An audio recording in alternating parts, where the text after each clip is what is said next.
Bismillahirrahmanirrahim. Assalamu alaikum students. This is chapter number 14 macromolecule and in this lecture we are going to discuss the topic biopolymers. और biopolymers के अंदर हम जो topic discuss करेंगे वो है carbohydrates. So first of all in the previous lecture we have discussed about macromolecules. Macromolecules को हमने define किया था as the molecules that have large number of atoms and high molecular mass. ऐसे molecules को हम मैक्रो मॉलिक्यूल्स कहते हैं. Macro का वर्ड बेसिकली जायंट या लार्ज के लिए यूज़ होता है. तो लार्ज साइज मॉलिक्यूल्स जो होते हैं उन्हें कहा जाता है मैक्रो मॉलिक्यूल्स. और इनको हम क्लासीफाई करते हैं into two categories, inorganic and organic. Inorganic macro molecules जो हैं इसमें हमारे पास डायमंड है, ग्रेफाइट है, सैंड है. Diamond is the form of carbon, graphite is again a form of carbon और सैंड जो है सिलिकॉन डाइऑक्साइड का एक जाइंट स्ट्रक्चर होता है. तो ये हमारे पास स्ट्रक्चर्स जो हैं इन्हें हम इनऑर्गेनिक मैक्रोमोलिक्यूल्स कहते हैं. देन हमारे पास सेकंड कैटेगरी है ऑर्गेनिक, कार्बन और हाइड्रोजन के कंपाउंड्स. इनमें हमारे पास फर्दर टू कैटेगरीज आती हैं, क्या है, बायोपॉलीमर्स और सिंथेटिक पॉलीमर्स. सिंथेटिक पॉलीमर्स को हमने डिस्कस किया था प्रीवियस लेक्चर के अंदर. प्लास्टिक है, सिंथेटिक फाइबर है एंड रबर है. ये या तो वो हमारे पास वो पॉलीमर्स हैं जिनको हम नेचुरली लेके फिर इसके बाद मॉडिफाई करते हैं पॉलीमर केमिस्ट्री के ज़रिए, और या तो हम इन्हें आर्टिफिशियली प्रिपेयर करते हैं. तो ऐसे पॉलीमर्स को हम सिंथेटिक पॉलीमर्स कहते हैं. बेसिकली ये जो पॉलीमर का वर्ड है ये हमारे पास क्यों यूज़ होता है, क्योंकि ये ऐसे मैक्रोमोलिक्यूल्स हैं जिनके अंदर रिपीटिंग यूनिट मौजूद होता है, या आप ये कह सकते हैं एक रिपीटिंग स्ट्रक्चर मौजूद होता है जो बार बार रिपीट होकर इन जाइंट स्ट्रक्चर्स को फॉर्म कर रहा होता है. That's why we use the word polymer. और जो सेकंड कैटेगरी है वो है biopolymers. Bio mean living and polymers mean ऐसे कंपाउंड जिनमें कोई रिपीटिंग यूनिट मौजूद हो, मैक्रोमोलिक्यूल्स. सो ये वो हमारे पास पॉलीमर्स हैं जो लिविंग ऑर्गेनिज्म के अंदर मौजूद होते हैं या फिर इनसे ऑब्टेन किए जाते हैं. और ये मेनली कार्बन और हाइड्रोजन के कंपाउंड्स हैं because these are organic in nature. इनमें हमारे पास आती हैं lipids, proteins, carbohydrates and nucleic acid. और इस लेक्चर के अंदर जो बायोपॉलीमर हम डिस्कस करने जा रहे हैं वो है कार्बोहाइड्रेट्स. अपनी सराउंडिंग की बात करें तो हमारे इर्द गिर्द बहुत सारी चीज़ों के अंदर कार्बोहाइड्रेट्स मौजूद हैं. हमारी फूड से लेकर हमारी, अगर हम फर्नीचर की बात करें तो वुड से बना हुआ है, और हमारे कपड़ों तक, हम कॉटन के कपड़े पहनते हैं तो दिस इज़ सेल्यूलोज. तो बेसिकली कार्बोहाइड्रेट हमारी सराउंडिंग में द फूड, जैसे कि फ्रूट्स हो गए, बनानाज हैं, इसके साथ साथ बाकी फ्रूट्स के अंदर, सीरियल्स के अंदर, ग्रेन्स के अंदर, राइस के अंदर, इसके साथ साथ पोटैटो है, ठीक है, इन सब चीज़ों के अंदर मौजूद होते हैं कार्बोहाइड्रेट्स. कार्बोहाइड्रेट्स को हम मोस्ट अबंडेंट बायोमोलिक्यूल भी कहते हैं. बायोमोलिक्यूल्स इनको इस वजह से कहा जाता है because these are the part of living organisms. So most abundant polymer है ये और मोस्ट अबंडेंट बायोमोलिक्यूल है. बेसिकली द वर्ड कार्बोहाइड्रेट जो है इसका मतलब क्या है, हाइड्रेट्स ऑफ कार्बन. हाइड्रेट्स का वर्ड शो करता है वाटर को. वाटर मौजूद है कार्बन के साथ, और ये वर्ड जो है हमारे पास इसलिए यूज़ किया गया है हमारे पास बिकॉज फर्स्ट ऑफ ऑल एक तो ये हेट्रोजीनियस कंपाउंड है. हेट्रोजीनियस कंपाउंड का मतलब होता है कि कोई एक तरह का इनके पास रिपीटिंग फार्मूला या स्ट्रक्चर नहीं है. ये हमारे पास डिफरेंट कैटेगरीज से बिलोंग करते हैं. और सेकेंडली मैंने आपको पहले बताया कि ये मोस्ट अबंडेंट बायोमोलिक्यूल भी हैं अर्थ के ऊपर. और रीज़न मैं आपको बता रही थी कि हाइड्रेट्स ऑफ कार्बन क्यों कहा जाता है इनको, या इनके लिए कार्बोहाइड्रेट्स का वर्ड क्यों यूज़ होता है, बिकॉज इनका फर्स्ट मेंबर डिस्कवर किया गया था उसका एम्पिरिकल फार्मूला है CxH2OY. X is the number of carbon and Y is the number of water molecule. Carbon के साथ Y number of water molecule है. If we have the X number of carbon atom then it will have Y number of water. तो water मौजूद है carbon के साथ, तो that's why हम इनको हाइड्रेट्स ऑफ कार्बन कहते हैं या कार्बोहाइड्रेट्स कहते हैं. अच्छा, इसके साथ इनकी केमिकल डेफिनेशन की बात करें ना तो इनको हम डिफाइन करते हैं केमिस्ट्री के अंदर पॉलीहाइड्रोक्सी एल्डिहाइड या पॉलीहाइड्रोक्सी कीटोन. ये ऐसे एल्डिहाइड हैं या ऐसे कीटोन हैं जिनके साथ more than one hydroxyl group मौजूद होते हैं. जैसे कि मैं आपको एक एग्जांपल शो करती हूँ. यहाँ पे मैंने दो मोनोसेकेराइड्स लिए हैं, या आप ये कह सकते हैं दो कार्बोहाइड्रेट्स लिए हैं. इन कार्बोहाइड्रेट्स में से जो फर्स्ट वन है ग्लूकोज, ठीक है, this is the 6 carbon compound. इसके अंदर 6 कार्बन होते हैं और 6 में से जो हमारे पास ये फर्स्ट कार्बन है ये एल्डिहाइड ग्रुप का पार्ट होता है, ठीक है। CHOO यहाँ पे मौजूद है, COO कार्बोनाइल ग्रुप, और यहाँ पे एक साइड पे हाइड्रोजन है, तो ये एल्डिहाइड ग्रुप है। और इसमें बाकी जो कार्बन है, बाकी 5 कार्बन जो इसके अंदर 1 2 3 4 5 इन सब के साथ आप देख सकते हैं एक एक हाइड्रोक्सिल ग्रुप मौजूद है। तो ग्लूकोज को हम पेंटा हाइड्रोक्सी एल्डिहाइड भी कहते हैं। Penta mean 5, hydroxy mean hydroxyl group, और क्योंकि इसके अंदर एक कार्बन के साथ एल्डिहाइड ग्रुप मौजूद है तो इसे एल्डिहाइड कहते हैं, पेंटा हाइड्रोक्सी एल्डिहाइड। और यहाँ पे हमारे पास एक पॉलीहाइड्रोक्सी कीटोन की एग्जांपल है फ्रुक्टोज। फ्रुक्टोज जो है वो एक कीटो शुगर है, इसके अंदर कीटोन ग्रुप मौजूद होता है, C double bond O, carbonyl group मौजूद है सेकंड कार्बन के साथ। और अगेन जो बाकी सारे कार्बन हैं, other 5 carbons, they contain hydroxyl group, हर एक के साथ एक हाइड्रोक्सिल ग्रुप मौजूद है। अब यहाँ पे ये एल्डिहाइड ग्रुप था और फ्रुक्टोज के अंदर ये कीटो ग्रुप है, ठीक है। तो इस वजह से हम फ्रुक्टोज को पेंटा हाइड्रोक्सी कीटोन कहते हैं। इसमें 5 हाइड्रोक्सिल ग्रुप हैं, बाकी सब 5 कार्बन के साथ, और एक हमारे पास इसके अंदर कीटोन ग्रुप मौजूद है, कीटो ग्रुप मौजूद है जो फंक्शनल ग्रुप है। यहाँ पे ये कीटोन का है, तो इस वजह से फ्रुक्टोज को कहते हैं हम पेंटा हाइड्रोक्सी कीटोन। सो हम इस वजह से इनको केमिकली डिफाइन करते हैं एज द पॉलीहाइड्रोक्सी एल्डिहाइड और पॉलीहाइड्रोक्सी कीटोन। नेक्स्ट हम आते हैं क्लासिफिकेशन की तरफ। तो कार्बोहाइड्रेट्स को क्लासीफाई करते हैं 3 कैटेगरीज के अंदर, monosaccharides, oligosaccharides and polysaccharide. Basically ये वर्ड सेकेराइड जो है ये आया है ग्रीक लेटर सेकरॉन से, और ग्रीक में सेकरॉन का वर्ड जो है ये यूज़ होता है शुगर के लिए। जो शुरू वाले जितने भी कार्बोहाइड्रेट डिस्कवर हुए थे उनके अगर हम टेस्ट की बात करें तो वो ज़्यादातर स्वीट इन टेस्ट थे, तो दैट्स वाई इनके लिए कॉमनली शुगर का वर्ड यूज़ होने लगा।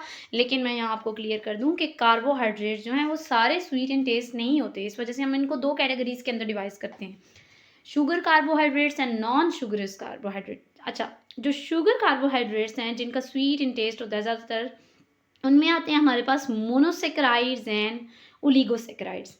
और जो पॉलीसेकेराइड्स हैं इनको हम नॉन शुगर कार्बोहाइड्रेट भी कहते हैं, क्योंकि एक तो इनका टेस्ट जो है वो स्वीट नहीं होता, और सेकेंडली इनकी प्रॉपर्टीज़ मोनोसेकेराइड एंड ओलिगोसेकेराइड से डिफरेंट होती हैं, ठीक है।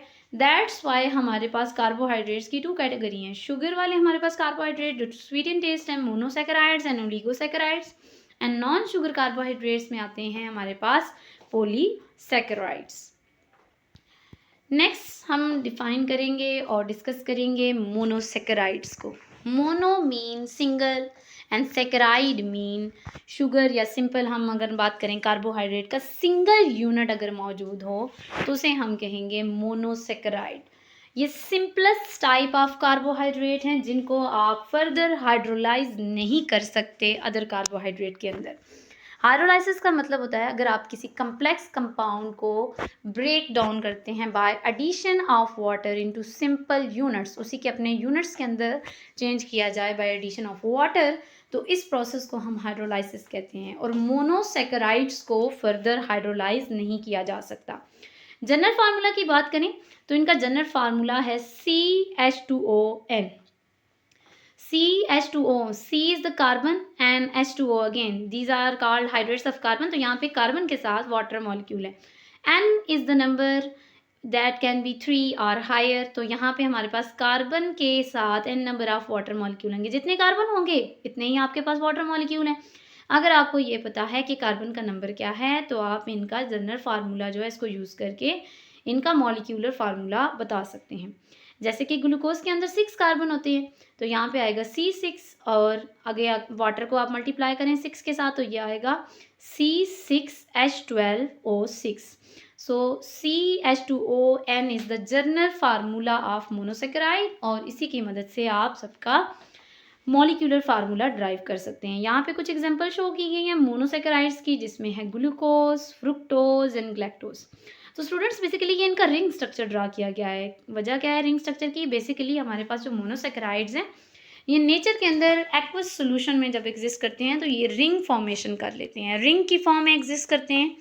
और अगर हम बात करें हमारे सेल्स की, तो सेल्स के अंदर क्योंकि ये लिविंग ऑर्गेनिज्म में मौजूद हैं और सेल्स जो हैं उनके अंदर बेसिकली आपके पास वाटर मौजूद होता है, तो एक्वस सॉल्यूशन होता है, एक तरह से एक्वस एनवायरनमेंट होता है। तो दैट्स वाई जितने भी मोनोसेक्राइड्स हैं ये रिंग फॉर्मेशन की फॉर्म में मौजूद होते हैं। नेक्स्ट हमारे पास है मोनोसेक्राइड्स की classification on the basis of carbon.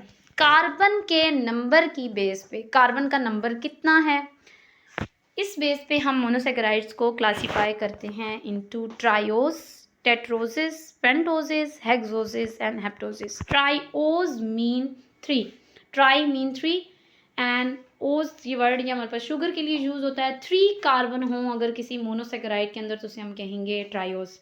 इसी तरह अगर 4 कार्बन होंगे, 4 कार्बन होंगे तो टेट्रोस। इसी तरह 5 कार्बन होंगे तो पेंटोस। और अगर 6 कार्बन मौजूद हैं जैसे कि ग्लूकोज और फ्रुक्टोज के अंदर तो उसे हम कहेंगे हेक्सोस। और 7 होंगे तो हेप्टोस। मोनोसेक्राइड्स की क्लासिफिकेशन में इसमें हमारे पास ट्राइओस की एग्जांपल की बात करें तो यहाँ पे मैंने आपको 2 ट्राइओस शो किए हैं। One is Glaser aldehyde. Glaser aldehyde क्यों कहा गया, बिकॉज इसमें एल्डिहाइड ग्रुप है। एंड डाई हाइड्रोक्सी कीटोन, ये डाई हाइड्रोक्सी एसीटोन, एसीटोन के अंदर जो सेंटर वाला कार्बन है ये हमारे पास ये C+O कीटो ग्रुप है, तो दैट्स वाई इसको हम कीटोन या कीटोज शुगर कहते हैं। और बाकी दोनों कार्बन के साथ एक हाइड्रोक्सल ग्रुप मौजूद है। ये फार्मूला अगर आप देखें तो यहाँ पे मैं हाइड्रोक्सल अगर हटा दूँ और उसकी जगह CH3 लगा दूँ तो ये किसका स्ट्रक्चर बन जाएगा, एसीटोन का। तो इसी वजह से इसका नाम जो है क्या रखा गया, डाई हाइड्रोक्सी एसीटोन। ऐसी एसीटोन जिसके अंदर 2 हाइड्रोक्सल ग्रुप मौजूद हैं। और ग्लेसरल्डिहाइड, ग्रेसरोल जो है इसका फार्मूला होता है, यहाँ पे ग्रेसरोल मैं आपको शो करती हूँ बेटा। ग्लेसरोल में अगर इस कार्बन के साथ भी OH हो और यहाँ पे हाइड्रोजन हो तो इसको हम ग्लेसरोल कहते हैं। और इस OH को हटा के अगर यहाँ पे मैं एल्डिहाइड ग्रुप ऐड कर दूँ, ठीक है, ये वाला एल्डिहाइड ग्रुप आ गया, तो इसे हम देन कहेंगे ग्लेसर एल्डिहाइड। ओके, ये हमारे पास एग्जांपल थी ट्रायोस की। इसके बाद अगर हम बात करें तो टेट्रोजेस बेसिकली रेयर होती हैं नेचर के अंदर। Next is the example of pentose. Pentose mean 5 carbon. ये जो रिंग है इसके कॉर्नर कार्बन को शो कर रहे हैं, तो ये 1 2 3 4 5, ये हमारे पास 5 कार्बन जो है राइबोज में मौजूद होते हैं। Ribose is the 5 carbon sugar जो RNA के अंदर मौजूद होती है। और deoxyribose is again 5 carbon sugar जिसमें हमारे पास एल्डिहाइड ग्रुप मौजूद होता है और बाकी 5 कार्बन जो है उनके साथ हाइड्रोक्सिल ग्रुप होता है। और डीऑक्सीराइबोज है तो यहाँ पे सेकंड पोजीशन पे बेसिकली ऑक्सीजन मौजूद नहीं होता, इस वजह से हमको कहते हैं 2-डीऑक्सीराइबोज। राइबोज की सेकंड पोजीशन से ऑक्सीजन रिमूव कर दिया जाए तो ये बन जाती है 2-डीऑक्सीराइबोज। और डीऑक्सीराइबोज किस में मौजूद होती है, DNA के अंदर। और ये पेंटोजेज हैं। इसके बाद एक्सोजेज जो हैं बहुत कॉमन होती हैं, जैसे कि हम बात करें ग्लूकोज की, फ्रुक्टोज की, तो इनके अंदर 6 कार्बन मौजूद होते हैं। 1 2 3 4 5 6, यहाँ पे हमारे पास 6 कार्बन है। अगेन ग्लूकोज जो है ये एक एल्डो शुगर है तो इसमें एल्डिहाइड ग्रुप मौजूद होता है, फ्रुक्टोज में कीटो ग्रुप मौजूद होता है और बाकी सब कार्बन के साथ एक एक हाइड्रोक्सिल ग्रुप मौजूद होता है। और 6 कार्बन है इन दोनों के अंदर, तो इस वजह से इनको हम हेक्सोज कहते हैं, ठीक है। ग्लूकोज एक एल्डोज हेक्सोज है और हमारे पास फ्रुक्टोज कीटोज हेक्सोज है। हेप्टोजेस के अंदर 7 कार्बन मौजूद होते हैं। अच्छा, यहाँ पे मैं एक कंसेप्ट क्लियर करना चाहती हूँ, एल्डोज वर्सेस कीटोज शुगर। तो एल्डोज शुगर कौन सी होती हैं, अगेन शुरू में मैंने आपको बताया अगर हमारे पास किसी एक कार्बन के साथ, यहाँ पे 3 कार्बन है जैसे कि हमारे पास ये एग्जांपल है ग्लिसरॉल्डिहाइड की, तो इन कार्बन में से एक कार्बन के साथ एल्डिहाइड ग्रुप मौजूद हो, CH double bond C+O carbonyl यहाँ पे और एक साइड पे हाइड्रोजन, तो इसे हम कहते हैं एल्डिहाइड ग्रुप, ठीक है। और बाकी सारे कार्बन जो हैं जितने भी रिमेनिंग कार्बन हैं उनके साथ हाइड्रोक्सिल ग्रुप मौजूद हो तो ऐसी शुगर को हम एल्डोज कहते हैं या एल्डो शुगर कहते हैं। और अगर आपके पास C+O कार्बोनाइल ग्रुप, मतलब यहाँ पे ये C+O कॉर्नर पे नहीं है, किसी भी इनर कार्बन के साथ मौजूद होगा, सेकंड हो सकता है, थर्ड हो सकता है, जो भी सेंट्रल कार्बन आ रहे हैं उनके साथ किसी एक कार्बन के साथ अगर C+O कार्बोनाइल ग्रुप मौजूद है और बाकी सब कार्बन के साथ एक एक हाइड्रोक्सिल ग्रुप मौजूद है, तो ऐसी शुगर को हम कीटोज कहेंगे जिनके अंदर कीटोन होगी, कीटोनिक ग्रुप मौजूद होगा। आगे हम डिस्कस करेंगे ग्लूकोज को, जो एक फेमस एग्जांपल है मोनोसेकेराइड की। This is an Aldo sugar, इसको हम पेंटा हाइड्रोक्सी एल्डिहाइड भी कहते हैं, बिकॉज इसमें 5 हाइड्रोक्सिल ग्रुप होते हैं और एक एल्डिहाइड ग्रुप मौजूद होता है। इसके अलावा ग्लूकोज के लिए डेक्सट्रोज का वर्ड भी यूज़ होता है, लेकिन ग्लूकोज जो है बेसिकली ये वर्ड आप यूज़ करते हैं जो आपके ब्लड स्ट्रीम के अंदर के सेल्स के अंदर मौजूद है शुगर, उसे हम कहते हैं ग्लूकोज। और इसी के स्ट्रक्चर जैसी एक शुगर मौजूद होती है फूड कंपोनेंट्स के अंदर, दैट इज डेक्सट्रोज, जिसको हम डेक्सट्रोज कहते हैं। और ये as a alternative for glucose, जैसे अगर आपको हाइपोग्लाइसीमिया हो जाए, ग्लूकोज की कमी हो जाए, तो डेक्सट्रोज की ड्रिप्स वगैरह लगाई जाती हैं ताकि आपकी बॉडी में एज अ ग्लूकोज रिकवरी ये आप इंसर्ट कर सकें। तो ये as a energy source use होती है डेक्सट्रोज, और कॉमनली हम इसको एज अ ग्लूकोज के लिए एक अल्टरनेटिव वर्ड के तौर पे भी यूज़ करते हैं। इसके साथ साथ नेचर में ग्लूकोज ग्रिप्स के अंदर, शुगर ब्लड के अंदर, यूरिन के अंदर, इन सब चीज़ों में मौजूद होती है। प्रॉपर्टीज़ की बात करें तो ग्लूकोज एक मोनोसेकेराइड है और ये कलरलेस होती है, ऑर्डरलेस है, and it is a crystalline solid. इसकी रेगुलर अरेंजमेंट होती है इसके क्रिस्टल्स की। Melting point is 140 degree Celsius, इसका मेल्टिंग पॉइंट 140 डिग्री सेल्सियस होता है, and it is the source of energy. Because हम जो भी फूड लेते हैं हमारे अंदर अगर जाती है, और जो भी कार्बोहाइड्रेट्स हम ले रहे हैं फाइनली उसको हमारी बॉडी ग्लूकोज में कन्वर्ट करती है। ये ग्लूकोज हमारी ब्लड स्ट्रीम में इंटर होती है, और ब्लड में जाने के बाद हमारे पास ये ग्लूकोज जो है इससे हमारी बॉडी एटीपी प्रोडक्शन करती है, और एटीपी प्रोडक्शन के बाद जितनी भी ग्लूकोज रिमेनिंग होती है उसको ग्लाइकोजन की फॉर्म में लिवर एंड मसल्स में स्टोर कर दिया जाता है। तो ये as a energy source use होती है, जितनी भी हमारी बॉडी को एनर्जी चाहिए होती है ना दरअसल, तो वो energy in the form of ATP चाहिए होती है।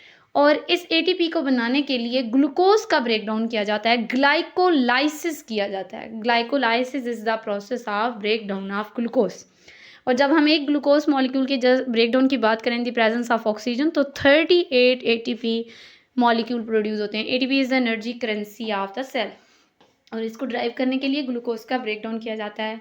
ठीक है, तो इस वजह से हम इसको कहते हैं कि ये as a energy source use होती है। It is a blood sugar. Glucose की प्रॉपर्टीज़ की बात करें तो ये स्वीट इन टेस्ट होती है और वाटर के अंदर सोल्यूबल होती है। अच्छा, अक्रंस में glucose in the nature 2 form exist करती है, फ्री स्टेट में भी पाई जाती है और कंबाइंड स्टेट में भी। फ्री स्टेट की बात करें एज अ मोनोसेकेराइड, तो ये फ्रूट्स, हनी, ब्लड, यूरिन, इन सब के अंदर मौजूद होती है। और कंबाइंड स्टेट में ये डाइसेकेराइड्स एंड पॉलीसेकेराइड्स की फॉर्म में भी एग्जिस्ट करती है। नेक्स्ट, स्ट्रक्चर ऑफ ग्लूकोज की अगर हम बात करें तो ग्लूकोज का रिंग स्ट्रक्चर कैसे बनता है कुछ सोल्यूशन के अंदर, यहाँ पे इसको एक्सप्लेन किया गया है। सो फर्स्ट ऑफ ऑल हम अगर यहाँ पे देखें तो ये हमारे पास है लीनियर स्ट्रक्चर ग्लूकोज का, जिसके अंदर फर्स्ट ऑफ ऑल ये एल्डिहाइड ग्रुप मौजूद है और बाकी सब कार्बन के साथ एक एक हाइड्रोक्सिल ग्रुप है। ये जो ग्लूकोज का थर्ड हाइड्रोक्सिल ग्रुप होता है ना, ये इस साइड पे होता है। अब अगर हम बात करें तो ये हमारे पास मौजूद है लेफ्ट साइड पे, और बाकी सारे hydroxyl group on the right side मौजूद हैं। ठीक है, इसे मैं रेज कर रही हूँ। So this is the linear structure of glucose. Linear structure में हमारे पास अगर हम देखें तो ये वाला जो ग्रुप है कार्बोनाइल ग्रुप, इस कार्बोनाइल ग्रुप के अंदर ऑक्सीजन जो है ये पार्शियली नेगेटिव है बिकॉज इसकी इलेक्ट्रोनेगेटिविटी ज़्यादा है, और कार्बन जो है ये पार्शियल पॉजिटिव है। तो ये जो पार्शियल पॉजिटिव कार्बन है इसके ऊपर कार्बन नंबर 5 के ऑक्सीजन के लोन पर अटैक करेंगे। मीन आप ये कह सकते हैं जो कार्बन नंबर 5 है, सेकेंड लास्ट कार्बन। अच्छा, यहाँ पे हम सिर्फ ग्लूकोज की रिंग बात कर रहे हैं ना, लेकिन आप हमेशा याद रखें कि रिंग बनती है हमेशा किसके दरमियान में है, जो भी कार्बन फंक्शनल ग्रुप रखता है, ये फंक्शनल ग्रुप या तो एल्डिहाइड ग्रुप होगा या फिर कीटो ग्रुप होगा, और सेकेंड लास्ट कार्बन, इन दोनों के दरमियान हमेशा रिंग बनती है, और रिंग की एक कॉर्नर पे ऑक्सीजन एटम भी आता है। ठीक है, अब यहाँ पे रिंग कैसे बनेगी कि ये जो हमारे पास ऑक्सीजन है कार्बन नंबर 5 का, ठीक है, ये कार्बन नंबर 5 का ऑक्सीजन यहाँ से अटैक करेगा इस कार्बन के ऊपर, कार्बन नंबर 1 के ऊपर, या जो एल्डिहाइड ग्रुप का कार्बन है। ठीक है, कार्बन का ये जो बॉन्ड ऑक्सीजन के साथ बन रहा है डबल बॉन्ड, ये बॉन्ड शिफ्ट हो जाएगा ऑक्सीजन के ऊपर, ठीक है। और ये जब ऑक्सीजन के ऊपर शिफ्ट होगा, मैं यहाँ पे आपको स्ट्रक्चर ड्रा करके देती हूँ। ऑक्सीजन पे शिफ्ट होने के बाद यहाँ पे हमारे पास ये सिंगल बॉन्ड में कन्वर्ट हो जाएगा, ऑक्सीजन पे नेगेटिव चार्ज आ जाएगा। अब ये जो कार्बन है इसके बन गए 3 बॉन्ड, एक बॉन्ड बन रहा है हाइड्रोजन के साथ, एक बॉन्ड ऑक्सीजन के साथ और एक चेन के साथ बन रहा है बाकी चेन के साथ। अब ये कार्बन अटैच होगा इस ऑक्सीजन के साथ, इस ऑक्सीजन के साथ बॉन्ड बनाना है इसने, कार्बन नंबर 5 के ऑक्सीजन के साथ, तो इसके 4 बॉन्ड पूरे हो गए, ठीक है। ये यहाँ पे हमारे पास शो किया गया, ये देखें, ये ऑक्सीजन इस कार्बन के साथ बॉन्ड बनाएगा और ये वाला बॉन्ड ऑक्सीजन के ऊपर शिफ्ट हो जाएगा नेगेटिव फॉर्म में, ठीक है। नेगेटिव आयन के फॉर्म में यहाँ पे ऑक्सीजन आ गया और यहाँ कार्बन ने 4 बॉन्ड बना लिए, एक ऑक्सीजन के साथ, एक हाइड्रोजन के साथ, एक चेन के साथ और एक इस ऑक्सीजन एटम के साथ, जिससे बन गई है हमारे पास रिंग।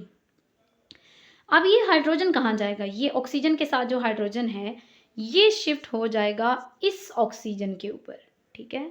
मैं दोबारा आपको एक्सप्लेन करती हूँ। सबसे पहले हमारे पास ये ऑक्सीजन अटैक करेगा इस पार्शियल पॉजिटिव कार्बन को, कार्बन का ये जो डबल बॉन्ड है ये सिंगल में कन्वर्ट होगा, ये शिफ्ट होगा ऑक्सीजन के ऊपर, यहाँ ये ऑक्सीजन 5 वाले कार्बन का अटैक करेगा इस कार्बन को, इन दोनों के दरमियान बॉन्ड बन जाएगा। ये हाइड्रोजन जो कार्बन नंबर 5 का पार्ट है यहाँ से रिमूव होगा और ये शिफ्ट हो जाएगा इस ऑक्सीजन के ऊपर, ठीक है, क्योंकि इस ऑक्सीजन का एक बॉन्ड कार्बन से ख़त्म हो जाएगा, तो ये ऑक्सीजन, ये वाला ऑक्सीजन अपना सेकंड बॉन्ड इस हाइड्रोजन के साथ बना लेगा, ठीक है। तो कार्बन नंबर 5 का ऑक्सीजन अटैक करेगा partial positive carbon of aldehyde group, यहाँ इसके साथ बॉन्ड बनाएगा और इस कार्बन नंबर 5 के ऑक्सीजन का हाइड्रोजन कार्बन नंबर 1 के ऑक्सीजन को शिफ्ट हो जाएगा और ये चेंज हो जाएगा OH ग्रुप के अंदर, ठीक है। तो इस तरह से हमारे पास एक क्लोज साइक्लिक स्ट्रक्चर बन जाएगा, जो हमारे पास ये 6 कॉर्नर स्ट्रक्चर है। 6 कॉर्नर किस तरह से हैं इसके, एक कार्बन यहाँ पे हमारे पास इसकी वजह से एक कॉर्नर, सेकेंड कार्बन 2 कॉर्नर हो गए, 3, 4, 5 और एक कॉर्नर पे हमारे पास आता है ऑक्सीजन एटम। हमेशा याद रखें कि हमारे पास जितने भी कार्बन मौजूद हों उनमें जिस कार्बन के साथ फंक्शनल ग्रुप मौजूद है, एल्डिहाइड ग्रुप मौजूद है या कीटो ग्रुप मौजूद है, पहला कार्बन हमारे पास वो है रिंग का और उसके बाद सेकंड लास्ट कार्बन जो है वो पार्टिसिपेट करता है, लास्ट कार्बन रिंग का पार्ट नहीं बनता। तो इस तरह से हमारे पास जो स्ट्रक्चर क्रिएट है, क्योंकि ग्लूकोज के अंदर कितने कार्बन हैं, 6 में से लास्ट कार्बन रिंग का पार्ट नहीं बनेगा, तो बाकी हमारे पास कितने कॉर्नर आ गए, कार्बन की वजह से 5 और एक कॉर्नर पे सेकंड लास्ट कार्बन का ऑक्सीजन भी आता है, तो ये टोटल 6 कॉर्नर्स हो गए। 6 कॉर्नर रिंग क्रिएट होगी जिसे हम पायरन कहते हैं और इसी वजह से ग्लूकोज के इस रिंग स्ट्रक्चर को हम कहते हैं ग्लूकोपायरानोस। 6 कॉर्नर रिंग के लिए पायरन का वर्ड यूज़ होता है, ठीक है।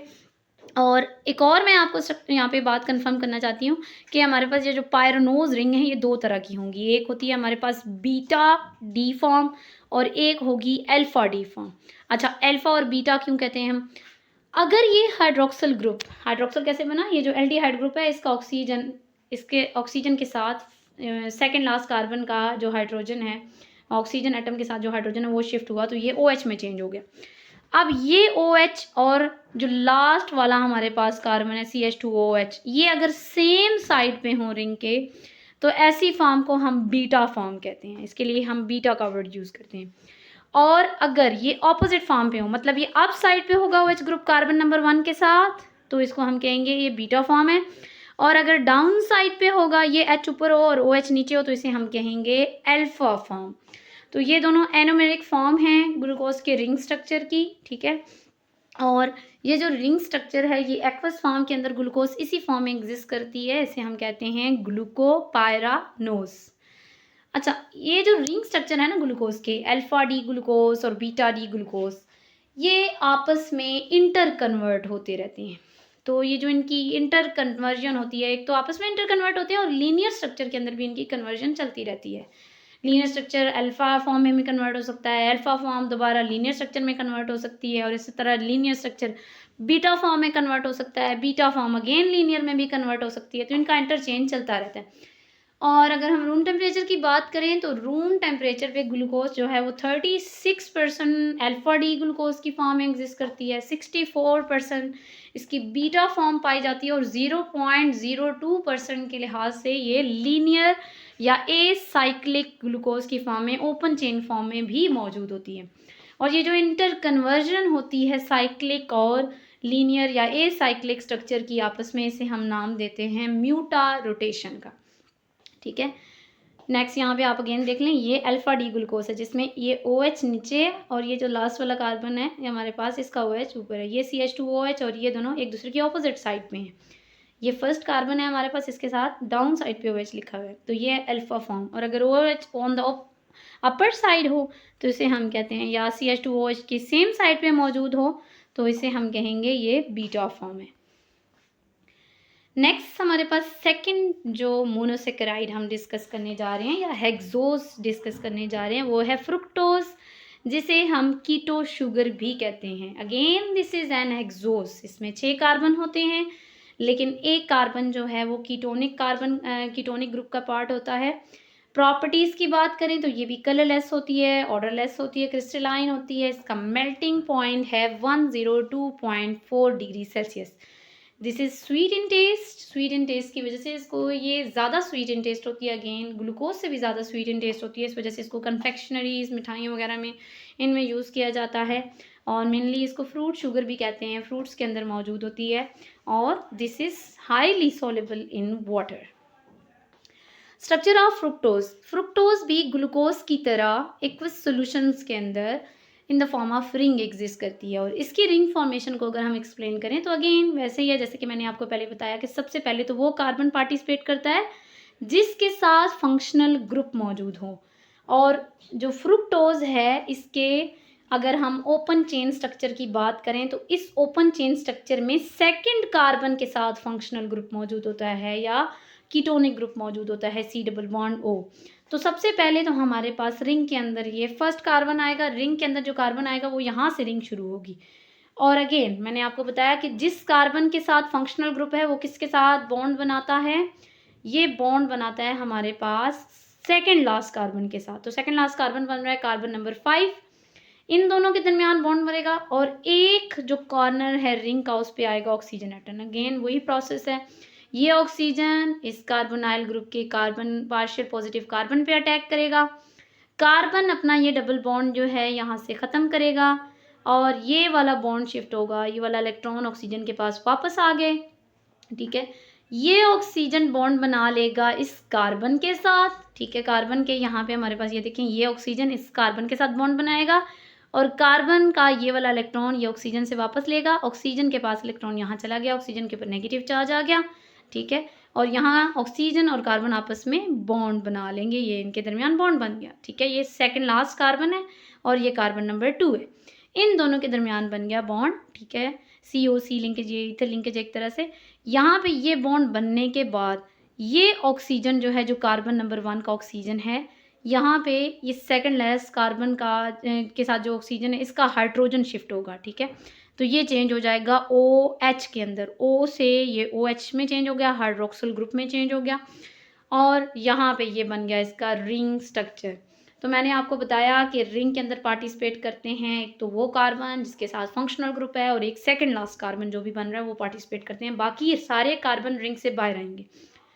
तो यहाँ फंक्शनल ग्रुप मौजूद है कार्बन नंबर 2 के साथ और सेकंड लास्ट कार्बन बन रहा है कार्बन नंबर 5।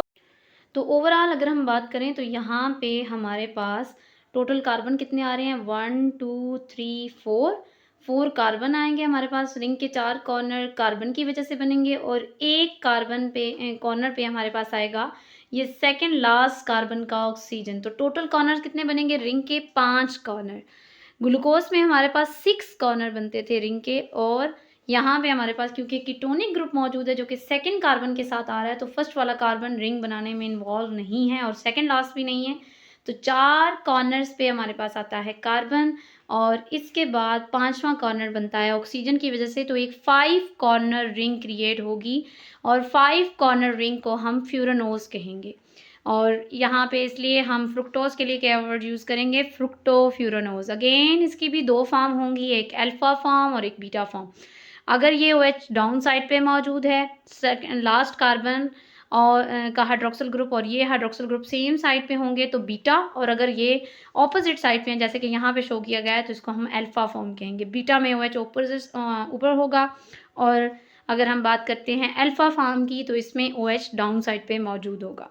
ठीक है, तो ये बन जाएगी हमारे पास 5 कॉर्नर रिंग फ्रुक्टोज की, जिसमें पहला कार्बन भी रिंग से बाहर है, दूसरा कार्बन भी रिंग के बाहर है, और अंदर हमारे पास ये second, third, fourth, fifth carbon मौजूद है, और एक कॉर्नर पे हमारे पास मौजूद है ऑक्सीजन एटम, और इसे हम कहेंगे फ्रुक्टोफ्यूरानोज। नेक्स्ट हम बात करते हैं some other examples of monosaccharides की। तो यहाँ ये 6 कार्बन वाले ही मैंने आपको शो किए हैं, बहुत सारे और मोनोसेकेराइड्स। ग्लूकोज और फ्रुक्टोज भी एक दूसरे के आइसोमर्स हैं। इनके अंदर अगर हम डिफरेंस की बात करें तो यहाँ पे जैसे मैं आपको दिखाऊं, ये हमारे पास ग्लूकोज है, ग्लूकोज के अंदर हमारे पास बस ये डिफरेंस है कि ये एक एल्डो शुगर है और फ्रुक्टोज एक कीटो शुगर है। ठीक है, इनका मॉलिक्यूलर फार्मूला सेम है, C6H12O6। इसी तरह यहाँ पे जितने भी मैंने आपको मोनोसेकेराइड शो किया ना, इन सब का मॉलिक्यूलर फार्मूला यही बन रहा है, C6H12O6। लेकिन इन सब के अंदर आप ऑब्जर्व कर सकते हैं कि सिर्फ और सिर्फ डिफरेंस क्या आ रहा है। यहाँ जैसे मैंने सिर्फ आपको एल्डो शुगर्स शो की हैं, 6 कार्बन वाली एल्डो शुगर्स, और ये सारी एक दूसरे की आइसोमर्स हैं। किस तरह से, क्योंकि इनका मॉलिक्यूलर फार्मूला सेम है, स्ट्रक्चर डिफरेंट है। और स्ट्रक्चर किस तरह से डिफरेंट है कि जस्ट OH की पोजीशन डिफरेंट है। यहाँ पे हमारे पास एल्लोज है, उसके अंदर सारे हाइड्रोक्सिल ग्रुप जो हैं वो ऑन द राइट साइड मौजूद है। अगर हम बात करते हैं एल्ट्रोज की तो इसमें सेकंड वाला हाइड्रोक्सिल ग्रुप जो है ये मौजूद है, या फर्स्ट हाइड्रोक्सिल ग्रुप जो सेकंड कार्बन के साथ मौजूद है ये लेफ्ट साइड पे और बाकी सारे राइट साइड पे हैं। इसी तरह बाकी सब के अंदर भी आप यही डिफरेंस देखें। ग्लूकोज के अंदर देखें तो थर्ड जो हाइड्रोक्सिल ग्रुप है वो ऑन द लेफ्ट साइड होता है और बाकी सारे किस साइड पे मौजूद होते हैं, राइट साइड पे। तो ये सारी आपके पास बनते हैं एक दूसरे के आइसोमर्स हैं। इन सब के अंदर 6 कार्बन है और जस्ट डिफरेंस यही है कि हाइड्रोक्सिल ग्रुप की ओवरऑल हमारे पास पोजीशन डिफरेंट है, स्पेशल अरेंजमेंट डिफरेंट है, जिसकी वजह से इनका स्ट्रक्चरल फार्मूला चेंज हो जाता है, स्ट्रक्चर डिफरेंट हो जाता है, और मॉलिक्यूलर फार्मूला इन सब का सेम है। अच्छा, नेक्स्ट हमारे पास आते हैं ओलिगोसेकेराइड्स। सेकंड जो क्लासिफिकेशन है कार्बोहाइड्रेट की, ये है ओलिगोसेकेराइड्स। द वर्ड ओलिगो का मतलब होता है मैनी, मीन आपके पास मैनी नहीं, आप ये कह सकते हैं आपके पास 2 से ज़्यादा अगर यूनिट्स मौजूद हैं तो इसके लिए हम ओलिगो वर्ड यूज़ करते हैं। ठीक है, और ओलिगोसेकेराइड्स वो कार्बोहाइड्रेट्स हैं जिनके अंदर 2 to 9 मोनोसेकेराइड्स यूनिट्स मौजूद होते हैं, और अब हाइड्रोलिसिस हो तो ये 2 to 9 मोनोसेकेराइड यूनिट्स प्रोड्यूस करते हैं। हाइड्रोलिसिस जो है by an acid or enzyme हो सकता है, और अगेन मैंने आपको पहले भी बताया था कि हाइड्रोलिसिस क्या होता है, अगर आप किसी कम्प्लेक्स कंपाउंड को जिसमें कोई रिपीटिंग यूनिट्स मौजूद हैं उनको आप by the removal of water उनको हाइड्रोलाइज करें। हाइड्रोलाइज करने का मतलब है उनको चेंज करें, ब्रेक डाउन करें टू सिंपल कंपोनेंट्स। ठीक है, सिंपल सब यूनिट्स के अंदर चेंज कर दें, तो इस प्रोसेस को हम कहते हैं by the addition of water hydrolysis. और अगर ओलिगोसेकेराइड का हाइड्रोलिसिस हो तो 2 to 9 मोनोसेकेराइड यूनिट्स प्रोड्यूस होते हैं। तो ये बनते किस तरह से हैं, अगेन एडिशन ऑफ वाटर से ये ब्रेक हो रहे हैं। तो अगर रिमूवल ऑफ वाटर हो जाए, 2 मोनोसेकेराइड आमने सामने आए, उनसे वाटर रिमूव हो तो एक दूसरे के साथ कंबाइन हो जाते हैं। इस प्रोसेस को हम कंडेंसेशन कहते हैं, और कंडेंसेशन पॉलीमराइजेशन के अंदर आपने इसको डिस्कस भी किया है। तो basically by the process of condensation जिसमें वाटर मॉलिक्यूल का रिमूवल हो और 2 यूनिट्स आपस में कंबाइन हो जाएं, यहाँ 2 मोनोसेकेराइड्स की हम बात करेंगे या मोर मोनोसेकेराइड्स की बात करेंगे, वो कंबाइन हो जाएं तो हमारे पास ओलिगोसेकेराइड क्रिएट होंगे by the process of condensation. और जो लिंकेज क्रिएट होता है या जो बॉन्ड क्रिएट होता है 2 मोनोसेकेराइड्स के दरमियान या 2 से ज़्यादा मोनोसेकेराइड्स के दरमियान, जब वो कंडेंसेशन के प्रोसेस से by the removal of water combine होते हैं एक दूसरे के साथ, तो इस लिंकेज को ग्लाइकोसिडिक लिंकेज कहा जाता है। ग्लाइकोसिडिक लिंकेज से हमारे पास मोनोसेकेराइड्स आपस में जुड़ते हैं और देन ओलिगोसेकेराइड्स की फॉर्मेशन होती है। अच्छा, ओलिगोसेकेराइड्स को भी हम आगे से फर्दर कैटेगराइज कर सकते हैं, डाइसेकेराइड्स, ट्राइसेकेराइड्स, इसी तरह टेट्रासेकेराइड्स, पेंटासेकेराइड्स। और ये हम क्यों कहते हैं डाइसेकेराइड, मतलब अगर आपके पास दो मोनोसेकेराइड्स यूनिट कंबाइन हो by the removal of water, तो जो न्यू आपके पास सेकेराइड क्रिएट होगा उसे हम कहेंगे डाइसेकेराइड। और अगर 3 हमारे पास कंबाइन हो मोनोसेकेराइड्स तो इसे हम कहेंगे डाइसेकेराइड। या ऑन हाइड्रोलिसिस अगर 3 मोनोसेकेराइड्स यूनिट्स क्रिएट हों तो हमारे पास जो शुगर होगी इसको हम कहते हैं ट्राइसेकेराइड्स। और टेट्रा मीन 4 मोनोसेकेराइड्स। अच्छा, डाइसेकेराइड्स की एग्जांपल की बात करें तो माल्टोज, लैक्टोज, सुक्रोज, ये हमारे पास डाइसेकेराइड्स हैं। 2 मोनोसेकेराइड्स यूनिट्स मौजूद होते हैं इनके अंदर। माल्टोज में दोनों ग्लूकोज यूनिट्स होते हैं। 2 ग्लूकोज आपस में कंबाइन हों बाय द ग्लाइकोसिडिक लिंकेज तो माल्टोज बनती है। इसी तरह लैक्टोज के अंदर ग्लूकोज और ग्लैक्टोज मोनोसेकेराइड ये दोनों मौजूद होते हैं। और लैक्टोज को मिल्क शुगर भी कहा जाता है क्योंकि ये मिल्क के अंदर मौजूद होती है। ठीक है, इसमें ग्लूकोज प्लस लैक्टोज ये 2 मोनोसेकेराइड यूनिट्स होते हैं जो एक दूसरे से कंबाइन होते हैं by the removal of water molecule. और सुक्रोज जो है ये भी एक डाइसेकेराइड है। इसके अंदर जो मोनोसेकेराइड मौजूद होते हैं वो है फ्रुक्टोज और ग्लूकोज। सुक्रोज के हाइड्रोलिसिस से फ्रुक्टोज और ग्लूकोज प्रोड्यूस होते हैं। ट्राइसेकेराइड की एग्जांपल में आती है रेफिनोज। और रेफिनोज के अंदर 3 मोनोसेकेराइड्स होते हैं। इसमें होती है ग्लूकोज, देन लैक्टोज और फ्रुक्टोज। और टेट्रासेकेराइड में सीसामोज है हमारे पास इसकी एग्जांपल। और सीसामोज में हमारे पास 2 ग्लैक्टोज यूनिट होते हैं और 1 ग्लूकोज और 1 फ्रुक्टोज होता है। इसके बाद अगर हम बात करें तो फॉर्मेशन ऑफ सुक्रोज या ओलिगोसेकेराइड की सिंपल हम फॉर्मेशन को अगर एक्सप्लेन करना चाहें तो वो किस तरह से एक्सप्लेन कर सकते हैं। सुक्रोज एक, यहाँ पे सुक्रोज की एग्जांपल इस वजह से ली गई कि सुक्रोज एक कॉमन हमारे पास ओलिगोसेकेराइड है। इसे टेबल शुगर भी कहा जाता है। क्रंच की बात करें तो sucrose sugar cane, sugar beet, pineapple, almond, coffee, honey इन सब के अंदर मौजूद होती है।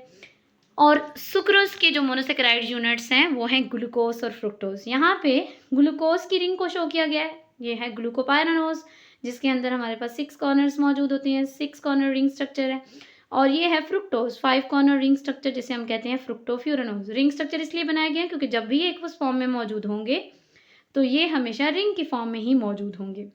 ओवरऑल अक्रंस में भी हमने देखा था जब हमने म्यूटर रोटेशन डिस्कस की कि ज़्यादा चांसेस के स्ट्रक्चर के होते हैं रिंग स्ट्रक्चर के ही मौजूद होते हैं। और ओवरऑल ओपन चेन जो स्ट्रक्चर है वो ग्लूकोज का भी 0.02% मौजूद होता है। तो हम ये कह सकते हैं कि ज़्यादातर मोनोसेकेराइड्स जो हैं वो किस फॉर्म में एग्जिस्ट करते हैं, in the form of cyclic structure या रिंग स्ट्रक्चर की फॉर्म में एग्जिस्ट करते हैं।